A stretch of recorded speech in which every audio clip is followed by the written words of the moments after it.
crazy to see, honestly. Looking at two of these teams, their track records, the history, Alter Ego have always been seen as one of the best teams in MPL ID. Seeing it so close means that Rebellion have stepped up, have risen so much.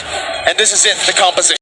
As much as possible, but Sans here with the mid lane Grok, that's just a lot of wave clear potential, and you can see he is just ducking out of vision every time there's an opportunity, so that later on, if he does that at level 4, it's a chance he'll make a big play happen with the wild charge. But until that happens, it's still a waiting game for both these teams, and you can see adjustments though coming in from RRQ. 2 purifies to ensure that the crowd control from Onic can be curbed, as you can see a bit of a taunt game in the top side.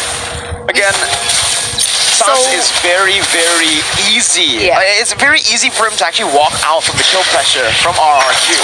You're right. What I was about to mention was we've seen so many shades of Grok, right? We've seen Grok with the highest try, we've seen Grok with the weapon master, and maybe in some crazy times we even see it with the killing spree, right? But Sans has opted for a different emblem. He's actually opted for a support emblem. What edge does this give him? Just gives him a more cooldown reduction, and if he wants to try and be the main engage tool right here, that can work out as Lemon takes a lot of damage. He pops the ultimate though. Wild charge to respond that ultimate here in the second minute of the game. It's still RRQ who have more pressure around this turtle, knowing Hayabusa is still on the bottom side. They're trying their best to try to clear it here. Keyboy jumps in with the oddity, but the real world inflation comes in, and it's going to be Albert who secures the first turtle here in game number 2. Already a change very early on. The early game definitely favors RRQ, and you can see that Onic, Sans is going to be relied heavily to try and make things happen with that wild charge, because later on, of course, Keyboy will be able to burn some of the purifiers from Clay and Skylar. Once that's done though, it's all going to be on the shoulders of Sans to try and get that pick off. We've seen that Grok in the right hands is a deadly assassin almost, just looking for the chance to just knock up these vulnerable backline members, and with a Hayabusa very close on the follow-up, it's a dangerous combination that Onic is bringing to the table. RRQ now with a 300 gold lead hasn't been able to give Onic Esports the kickoff that they initially intended, with the Kavita being picked up as well. But once again here, Wild charge onto Albert. Kyrie there with the retribution, able to secure a camp in the jungle, but Vin is just right there. Beautiful rough waves to prevent the divine judgment by Vin. It's still RRQ holding on to the gold lead here, but Onic Esports already making their way down below. Oh, Keyboy, oh my goodness, these plays, it's so risky knowing that Vin has a divine judgment, but he keeps on making these plays happen. Again, just putting some pressure down in the gold lane to give CW a bit more room to play with. Whoa, it's a good mix. So Onic and RRQ sandwich from both the English and Indonesian desk, so a bit of a contrast here. But honestly, it's looking pretty good for Onic right now. RRQ, they have a lot more pressure in the early game. They have kill threats, especially with the ultimates ready, the real manipulation, as well as the divine judgment. But they haven't been able to secure any big objective, any big structure, and any big pickoffs for the side of Onic. It's still a 0-0. And you can see it's due to Onic just posturing defensively, just threatening to just re-engage on them from the back of the turret. So it's something that they've been doing very, very well, and RRQ needs to find an opportunity. one thing that I noticed is Boots hasn't been as active as he was in game number 1. I think there were a lot of team fights where Boots was able to go in at that perfect moment when everything else was already popped, and then he makes that ground-breaking play to swap things back around. But now that Boots is in the fray here, Onic Esports, they should have a good chance. Let's see, turtle number 2 being contested here. Lemon jumps in with the Earth Shatter, going to be able to connect onto Sans as Boots gets the taunt onto 2 members. Kyrie now on the back lines, that's the full collapse onto Albert, who's still able to get out with a Chun-Pu. Vin taken very low, Boots with the taunt, Kyrie with the damage, but it's still not enough to take Skylar down. First blood picked up in the back line, it's that's going to be Lemon who jumps in onto Kyrie, picking up one, flickering back again, dealing so much damage. Lemon with a double kill. CW securing the turtle as Lemon finds the onward and the Earth Shatter onto Sans. It might just be the triple kill for the alien. He's looking for the kill. He might be able to get it here, but Sans with a very close movement is there. It's Lemon with an unofficial triple kill. Onic with 2, but they get the turtle too. Wow, that's a back and forth situation, and this is what Onic was able to do in the previous game. RRQ, they have their whole backline zoned away by Kyrie. They used the Divine Judgment on him, but it was not enough. But afterwards, it turns out the second marksman comes in. Lemon, with an ultimate, just cleans house if they don't try and control this man's power. Lemon is so unexpected. You know, in game number 1, he was making crazy plays. It didn't work out. And here, an unofficial triple kill on something like the Edith. That just shows the importance. But wait a minute here. B-Boy still gonna get out? Ooh, I was about to say Vin has the flicker, but again, they are not going to go for the risky play here. Just picking up a turret, trying their best to deny the minion from CW, but he will still be able to take that. Sans is rotated down below, but it is not just... It's not to do anything, actually, just to open up the map a bit for CW. The longer this game goes, though, it's going to be much difficult for Onic to try and establish a footing when there's a mutual objective dance, because they do lose out in the range department. They have a lot of potential damage, but look at crowd control, though. One shot comes in. Good cancel from Sans. The Blazing Duet has been popped in, but Albert is looking for some more pickoff here. Sans going to be locked into the wall with the way the Dragon is now. There is a rotation by Onic Kyrie's Esports. coming. Kyrie's looking for it, jumps in with a quad shadow onto Clay. Has a shadow kill as well, but Clay is able to get out. The Petrify locks him down, but Finn now is going for the chase onto Keyboy. The Breath of the Ocean has been popped in already as Skylar is looking for the play onto Keyboy. Now with the conceal. Lemon getting down. Oh my god, there's Shadow misses too. Keyboy gets out. There's a ha from Keyboy as he walks out, recalls again, feeling the confidence in game 2. That entirety was just insane, right? The way that they were able to cancel the engage, but then it got turned back around, and then Kyrie came back. It's insane. Both of these teams are amazing as once again they're going in for the kill. Lemon now in the midst of it all, gonna be chunked quite low with the quad channel, taunting again. Sans with the wild card. CW with the Blazing Duet, comboed in. Lemon still able to sustain, flickering out, dealing so much. Lemon in the midst of it all, finally taken down, and it's by Kyrie. It's a CW shutdown too, as Kyrie pops back out of the quad shadow. Albert's 1 HP, but Onic Esports have more to say in the objective game. 2 for 2 trade, but Skylar was taken out in that engage, so I do believe that it was worth it for Onic Esports. However, now 1,000 gold lead for Onic, instantly turned around by just a few team fights, Arashi. That engage coming in from Sans, that's a 4-man wild charge essentially, and that just sets up Onic for success. And RRQ cannot overlook that, man. They have to try and position properly and control the vision, because right now Lemon as well as Albert, they're very tanky, they have mobility, so if they move forward and try and clear for information and Onic over commits on them, they can very easily punish. They have to try and do that a bit more because they're getting outplayed in the vision department. Onic is just so good at positioning in places where RRQ isn't expecting it. 1,000 gold lead now for Onic Esports. It's not as far. The gap isn't that real that RRQ Hoshi can't, of course, take back what was theirs to claim back that map control clearly. As you can see, that RRQ Hoshi, once again, they're looking for a play, but they gotta be careful when they grew up like that, because of the fact that Keyboy is still there. But look at this. Earth Shatter finding 2. Lemon taunted, knocked up and taken down, but Lemon is still able to survive just for a bit before CW picks up the killing spree. Meanwhile, on the back line, that's gonna be the shadow kill onto everyone. Kyrie, oh my god, he brings Albert all the way back, and now Albert is forced to run away with Boots, still able to survive for a bit, but Skylar will pick that kill up. Skylar falling back. Onic Esports once again still holding on to that gold lead as Albert picks up that jungle creep. Albert jumping back in with the Jikundo and the shampoo. Sans walling them off as Finn is gonna be caught now as the quad shadow comes in. That's gonna be the dive from CW with the Blazing Duet. He deals enough damage. Oh, CW one more hit. Skylar will fall. CW gets taken out in the fadeaway play by Skylar's basic attack, but it's still Onic Esports with the dub. Wow, 3 for 3. But the problem was Anna got a double kill that actually might give him a little bit of an edge. Keep in mind, in the late game, this carry will be a lot more difficult to deal with, and so is this Yve. Right now, Onic is using the Assassin Power Spike to try and make the plays happen, but soon, with something like a Winter Truncheon, with something like a Wind of Nature, RRQ can completely ignore that backline threat, and that will allow them to be a lot more aggressive in these fights. But until then, they are forced to adjust and beware, because Onic Esports, they're just displaying insane teamfight mastery. You can see now RRQ Hoshi, they're already rotating towards that next objective. Finn, conceal play. Divine Judgment, locking Sans in place. He has used the wild charge. RRQ with a solid pick. Lemon clearing out the mid lane.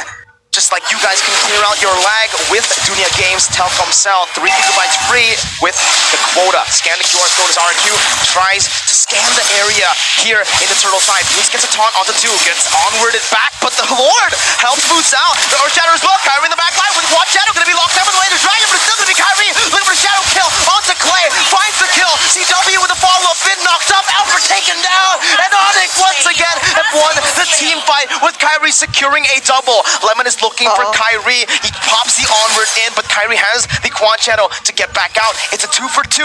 Mid for jungle and XP in Rome. I think Onic wins this one again. Do they want to commit onto the Lord here? It's a bit risky, but they seem to expect RRQ to back away. They are going for it right now, but Lemon will not let that slide. He's going in. Lemon looking for the play, onward, not connecting. Earth Shatter as well, trying to predict the Quad Shadow movement, but he's going to be taken down as Kyrie picks up the Lord. The Divine Judgment doesn't do much. The Shadow kill on the Skylar, who does not have a Wind of Nature. Kyrie silences Skylar. 4,000 gold lead built up, and Kyrie is massive once again. Kyrie, what? 515 KDA right now doesn't even reflect the impact that he's able to make in the game. His outplays on the mechanics that RRQ Hoshi possess has been insane, and he's going against a Cho who should be able to counter him. RRQ, they're just not respecting the potential fighting prowess of Onic Esports. They keep getting flanked. They're not respecting the positioning they need to have to ensure that Kyrie does not get his way going into the back line.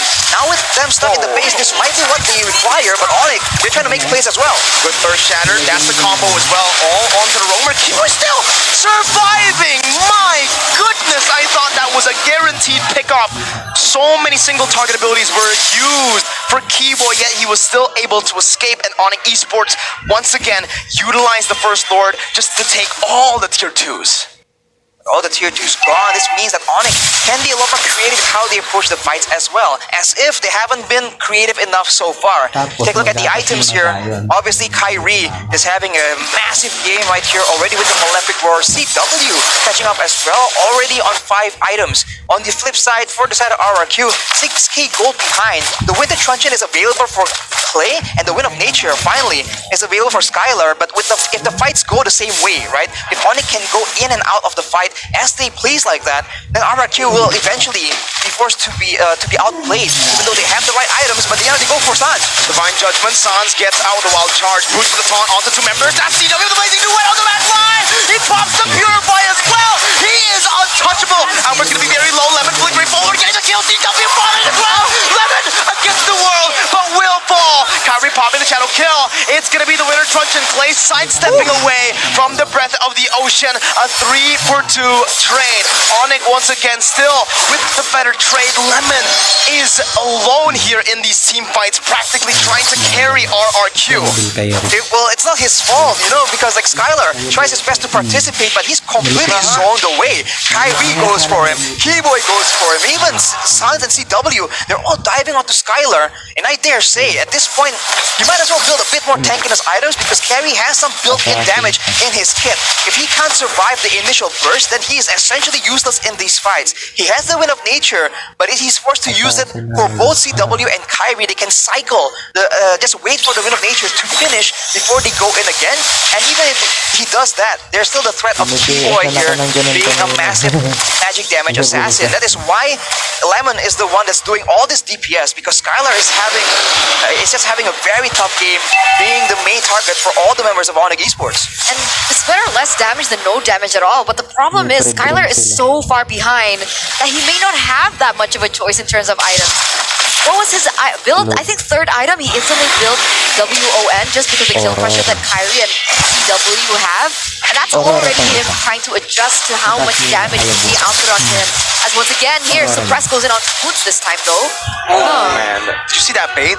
That was beautiful. Kyrie with the Quad Shadow, then Boots walks in. Knowing that Finn might try to predict that Quad Shadow movement, he actually gets Boots, and with that, that's one lockdown ability gone. A massive ultimate burnt out. They're looking for the Lord fight now. Finn, no Divine Judgment again. This is gonna give so much free room for the players coming in. It's a wombo combo! Lemon gets petrified, Immortality falling. Sans to the back line as Kyrie jumps in with the Fraser's Wrath as well. Now with the Shadow kill on towards Clay. It's gonna be taken down. Albert with the way the dragon only knocks him back to safety. As Kyrie jumps in with the quad shadow once again, chasing Albert down, who has the retry, pops it in. Keyboy looking for something, Breath of the Ocean knocking Albert up, but RRQ are able to disengage, and Kyrie looks back onto the objective. Mission already accomplished here. They were able to zone members out. They were able to get 3 members down for RRQ Hoshi, and their main mission, their main target was to get the sword, and they were able to get so much with it. 6,000 gold lead already, and it's looking like a deja vu to game number 1. It's a very, I think the fight was a lot closer than you would think, because they used all their resources to shut down Lemon as well as Vin in that previous fight. So Skylar was actually able to output a lot more damage, so he actually has presence in that fight, and everyone else from Onic was so low, but again, showing team fight mastery, they're able to just kite back and survive with a sliver of HP. They 3 for 0 right here. And RRQ in the base defense, again, they have a bit of a lead, they have the high ground damage, but that relies on Clay having enough items, and he is not exactly doing the best. He has the Winter Truncheon and the Ice Queen's wand, but we haven't seen if he has any other items to supplement that wave clear that RRQ desperately needs right now. What are they supposed to do here? RRQ, how do they clear this out? How do they defend? The wall has been placed, the base turret has been taken down. Skylar can be able to clear the enhanced lord, but the minion waves in the mid lane keeps on pushing in. This time Vin does have the Divine Judgment, but CW is going to be able to clear that wave out, taking the base turret as well. Keyboy with the conceal up top. Still going in, actually very interesting. Wow, with the rough waves. Now it's the RWM knocked up, and that might just be the collapse from Onic Esports. And yes, it is. It's a kill picked up by CW. Hassan's gonna be chunked low, but he is only the second roamer to the squad. He flickers out to safety as CW does the same thing. Skylar almost bursting him down still. That's the orange buff. Kyrie picks it up, doesn't want to give it to CW. They're fighting for the purple. Who's gonna get it? CW lets it go to the hands of Kyrie. Yeah, Onic Esports, they need to be very careful when they go for these engages, right? Because RRQ Hoshi, they have 2 sources of percent HP damage. Look at this. Kyrie, jumping back and forth. Keyboy locked in, but the rough waves every single time. Keyboy is able to bait out the ability. San's doing the same thing, even waiting for him to get CC'd before he pops that wild charge. Still, 10,000 gold here for Onic Esports at the 18th minute of the game. You can see all 3 waves are pushing, and going back into the items, you can see a distinct difference. Although now Clay has his items, right? He has the Brute Force Arashi. He has the Brute Force and he has the Enchanted Talisman, so a lot more spells being dished out, being thrown out there towards Onic Esports, but not really quite enough damage. So he needs some more items here, a glowing one perhaps, or a genius one, to try and ensure that these front lines at least start melting due to percentage HP damage, because now they're just shrugging off his damage and just walking through it. And if he just tries to move too much further in front, try and get the backline, get his damage on the back line, that also opens it up to some kind of engage from Onic Esports.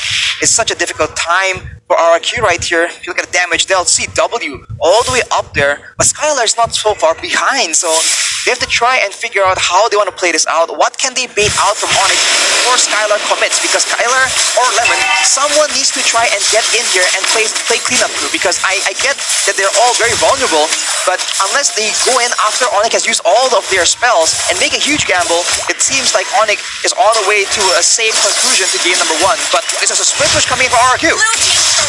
Good turret take down below, but look at Keyboy, he's already rotating down below as well. RRQ have taken back control of the Lord. This might just be a mistake from Onic Esports, unless Kyrie is that confident to go for a 50-50. It does look like he wants to do it, and it is just Kyrie styling once again, winning the retreat battle. Sans gonna be melted down, but he does have the immortality. Sans still surviving, boots flickering out. The RWM finds his mark. Keyboy with a 4-man stun. Skylar able to escape with a purify. Sans finally taken down by the RWM there, but it is still the Evolved Lord. I cannot believe that Onic, that Kyrie was that confident to just go for a 50-50. They didn't even bother resetting it. That was insane. I mean, in that position, you'd be like sweating, but it doesn't seem like Kyrie was bothered at all. That insane steal once again. The retribution on this person, on this mad Kyrie. Winning, making plays for his team. RRQ Hoshi now, they're the ones close to the pen. That's Jade Kundo on the Keyboy, but nothing just yet. No base turrets, but RRQ, knowing that there's a huge missing threat from the side of Onic, no wild charge. They just confidently clear out that Lord, and they're pushing to try and find something extra. Onic understands that despite the fact that they are so ahead right now, it can only take one team fight. We're at 20 minutes in this current game. Any big team fight, any 3-man wipe could be all RRQ needs to try and get the ball snowballing to a impressive comeback. We take a look at the items. Yet again, you do see the fleeting time being built by Vin, but at this point, there's just so little action available to him in the situations. And I do feel like RRQ maybe went too much in the direction of the single target spot control. They have the Jeet Kune Do, they have the Divine Judgment, but now you can see that they're just not able to control long enough the members of Onic Esports because the crowd control is on such a long cooldown. So Onic just moves in and out, and they're able to bait out these spells as well. Like Mirko mentioned, I think Keyboy and Sans is just so good at just being a complete nuisance, keeping you guessing who's gonna try and get in and go for those big team fights. I mean, to be fair, Edith does have an AoE stun, right? An AoE knockup with the Earth Shatter, but of course, it's a little bit more tricky for him to go in for those plays because of how much disengage potential that Onic Esports has. With Keyboy with the knockup as well as Sans with the wild charge, basically. So I get what you mean, it's a little bit more difficult. I think maybe one thing that RRQ can do is look for a counter engage. Wait for Onic Esports to go in as 5 and try not to clump up. Is that something viable that they can go for? Well, knowing how RRQ is positioning right here, that is a definite option because they can predict where Onic Esports are going to go, right? Everyone's going to go straight towards the backline, either towards Skylar or Clay, or if they jump on Lemon, then you can also determine, like, okay, what has been used onto Lemon right here, and what can we take in advance? So now, Albert goes in for the Whip Dragon, but Keyboy, so mobile with the Blessing of the Ocean as well, will be able to just get out of the situation, but whoa, Onic goes in. Sans the ball charge play with a Purify. Lemon in the midst of it all going to be caught here as he tries his best to sustain back up. That's the RWM trying to help Lemon get out of the situation, but actually the 3-man taunt from Boots as he rocks up there. Keyboy finds the Petrify. He's going to be caught by the Divine Judgment, but the taunt comes in again. Skylar has been slain. CW is on a killing spree, and Onic Esports keep on going. It's a shadow kill here. The Earth Shatter trying to predict, but it's going to be the way the Dragon lock and carry in place just for him to base the abilities out. CW picks up a double. Alfred is the last man standing, and it's a clean sweep from Onic Esports in the Royal Derby. RRQ Hoshi went to 0 game losses to 2 game losses in a